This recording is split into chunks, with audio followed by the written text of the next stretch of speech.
back with another video. Before we get into the video, like, comment, and subscribe to the channel. Make sure you turn on post notifications.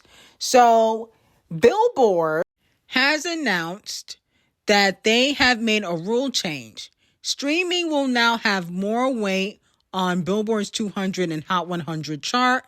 One album unit will now equal 2,500 ad-supported or 1,000 paid subscriptions on-demand official audio and video streams generated by songs from an album. Previously, 3,750 ad-supported streams were equal to 1,250 paid streams. This will start in January. Now, Cardi B fans are not happy about this rule change because Cardi B album did 199.5 thousand first week, or 0.6 thousand. Didn't really do 200K, but they rounded it. But Cardi B fans are saying that I Am the Drama's debut numbers would have been 230.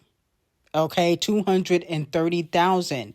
So they're saying she lost 30,000 sales because this Billboard rule change did not happen when her album came out. So basically, they believe that she is being sabotaged. But Cardi B did say she was dropping another album in 2026. So if she's dropping another album in 2026, she can just try to do these numbers, next go round. So let me know how y'all feel about it. Do you think this is a good or bad thing? I feel like Billboard probably is feeling like, damn, everybody kind of flopping. We got to change the rules to make it look like some people are at least successful. It can't be the same 5-6 artists all the time. So let me know how y'all feel about it. Now, moving on from that, Megan Thee Stallion is unfortunately getting exposed. Okay, now she got her lawsuit with her former cameraman, Emilio Garcia, who is suing Megan Thee Stallion because she allegedly had sex with another woman while he was in the car. Okay, and then she also basically pushed him out. Like, I guess Desiree basically told him that he couldn't work for Megan. I guess his pay was getting doxxed. It was a lot going on. So he sued her. I think it was last year or 2023. Now, with that being said, it has been reported that Megan Thee Stallion is not completely independent like she's been saying for years. Allegedly, it has been revealed in court under oath that Desiree Perez said that Devil Nation manages Megan Thee Stallion as both an artist and for her business. This includes handling contracts, negotiations, speaking on her behalf, and being involved in every aspect, okay? Now, with that being said, though, the real tea on, Roc Nation, Megan Thee Stallion's contract is on Patreon. But this is basically a 360 deal, because that means they got you in a bunch of different contracts you may not really know about, okay? Now, that's what it comes off to me, because at the end of the day, and this is just my opinion, she was complaining about 1501's contract. When she tried to get out this Devil Nation contract, it's going to be a mess. Now, that's not all.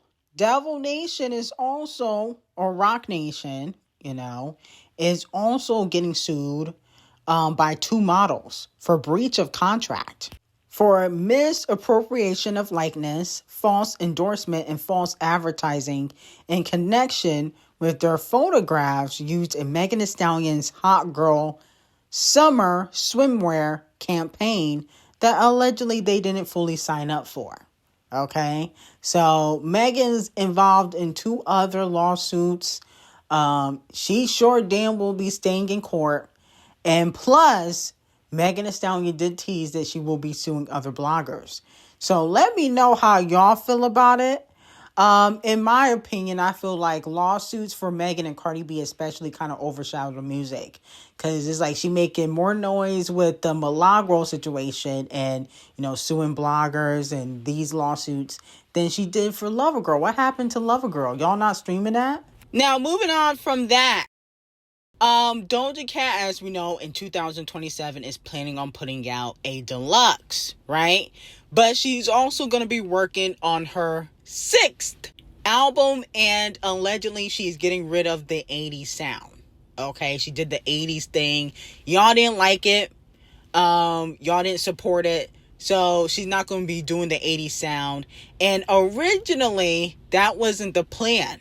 It was supposed to be like Hot Pink Planet Her, but she didn't really want to be redundant. Okay, she didn't want people to say, oh, you know, she did this before. She tried to reinvent. It didn't work in her favor. But, you know, the 6th album, she might be able to do something. Okay? And go back to the Hot Pink Planet Her era. Let me know how y'all feel about it. I feel like, I'll be honest with you, I think Doja Cat, her time might be done and over with. I love Doja Cat, but I don't feel like people care. I think she had her shot. She got into too many scandals. She doesn't embrace black culture enough. And I think Doja Cat has to realize that most of her fans are probably black and in America. I don't think she likes that. Okay? So I think she has to realize that most of your fans are probably black or in America, and you don't embrace black culture. So now they have stopped supporting you. Because when she put out Planet Her and Hot Pink and she had all the black fans rallying after her, she was winning. Now, moving on to 50 Cent, okay? Now, after 50 Cent, Diddy documentary has went viral, and he talked about the abuse that Diddy had did to others, okay? Unfortunately, it looks like 50 Cent has some abuse allegations of his own. Now, in 2013, it was reported that basically 50 Cent showed up to Daphne Joy's home. I think that's his baby mama, the light-skinned one. Or the exotic-looking one, because he said he liked exotic-looking women. That's what 50 Cent said. But Daphne Joy told the police that 50 Cent kicked down her door and trashed her apartment. The damages were reportedly estimated at $7,000, okay? And he did this because they got into an argument. So this happened in 2013. Then there are also another report where the Los Angeles City Attorney's Office filed 5 charges, including 1 count of domestic violence and 4 counts of vandalism.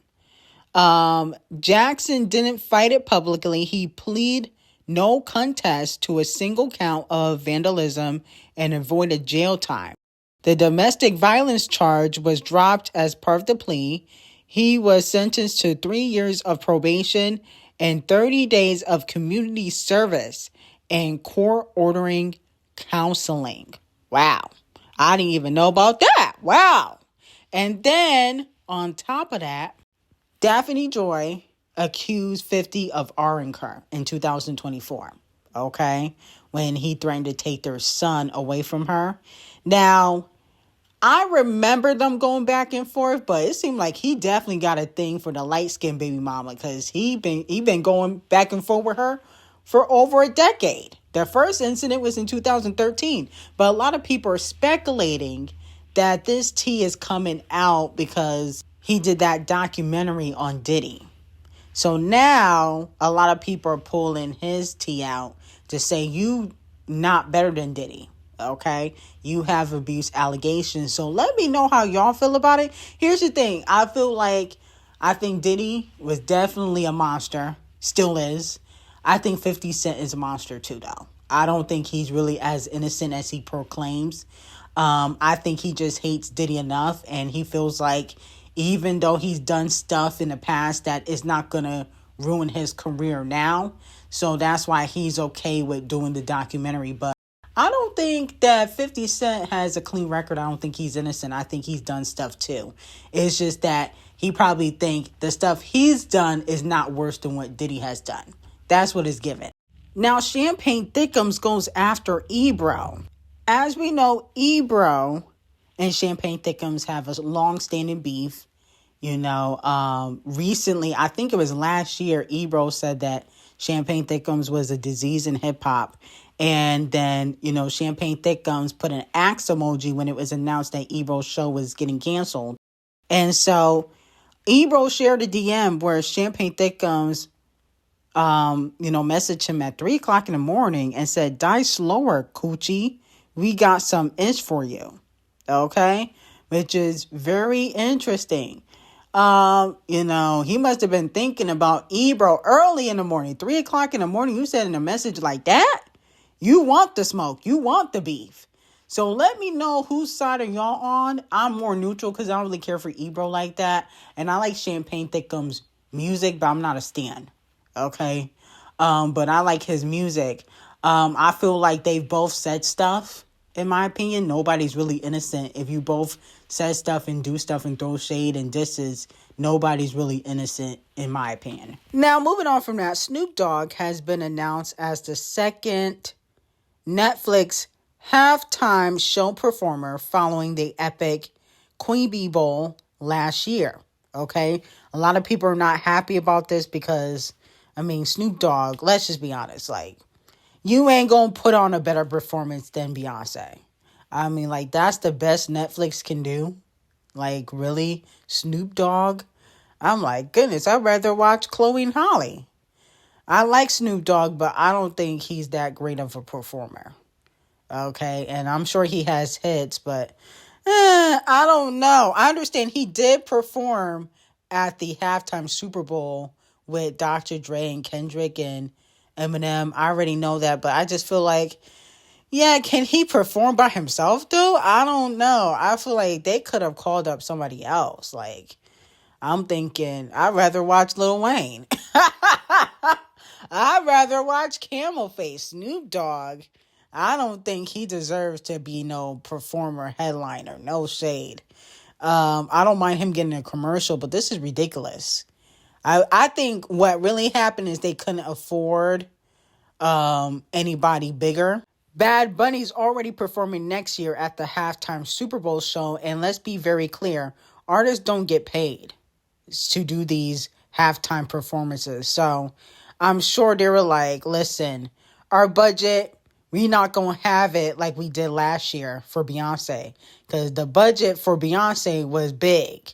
So that is what is given to me, but this is a choppity chop and a floppity flop for me. Now, moving on from that, Chelley kind of subliminally talks about basically her and Oländriä are not really friends, but she doesn't outright say it, but you could kind of tell in this interview that she did. Let's take a listen. Lean on Oländriä as you figure out the A situation? I definitely leaned on my friends, my family, and kind of they gave me a lot of comfort in this, and even being able to speak about it. It's hard to talk about, and it's like, when is the right time? But there's never a right time. It's kind of just a thing of let's put it to rest and find peace with it. So my friends and family definitely helped me with that. Are you and Oländriä still cool? Oländriä is, I'm sure she's doing great. Okay, I didn't want to read into it, but I was thinking, wait, when I mentioned did she lean on Oländriä, she didn't actually mention it. I was like, are they okay? Because I can't deal with an Oländriä and Chelley breakup.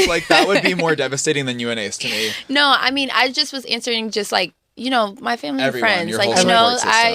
So that's really and the people who have 100% been there for you. Exactly, so and giving you the time and everything like that. Exactly. Yeah. Yes. Okay, good. Okay, I'm glad things are good in that arena.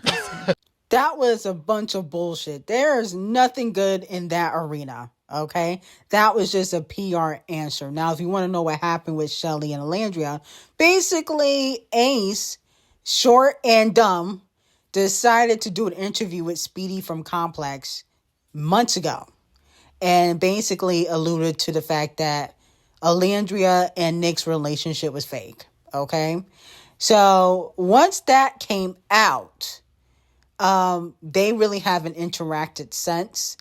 And, I think they did a Teen Vogue photo shoot together, but they haven't really interacted since that incident. Now, in my opinion, I feel like Ace and Chelley were a little bit jealous of Nick and Oländriä's success outside the villa. That's what it came off to me. I like Chelley, but I feel like if you allow your man to talk shit openly about your friend. You was talking shit about Oländriä behind the scenes, point blank, period. Because ain't no way he was just that confident to say that. Okay? And didn't tell you nothing. Y'all was talking shit about Nick and Oländriä privately, and that's why he was so confidently ready to speak about it in an interview. Now, congratulations to Mariah the dummy. She got engaged to Young Thug. A big mistake. I think he only proposed because at the end of the day, she caught him cheating several times, and he was on a jail call bragging about cheating on her. So, you know, the biggest dummy award goes to Mariah the Scientist. You know, Young Thug tried to pull an off the cheat and Cardi B and propose on stage, gave corny. It's been done before, but let me know how y'all feel about it. I got some very hot tea on 50 Cent and Diddy, Sydney Sweeney and Zendaya, Rob Reiner on Patreon. Link will be in the description. Have a great day.